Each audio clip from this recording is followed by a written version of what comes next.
Welcome to our YouTube tutorial on how to delete your browsing data in Chrome on your PC.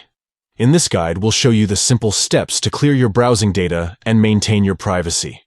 Let's get started. Step 1. Open Chrome on your computer. Step 2. At the top right corner, click on More, then select Clear Browsing Data. Step 3. Choose a time range for the data you want to remove, like last hour or all time. Step 4. Select the types of information you want to remove. Step 5.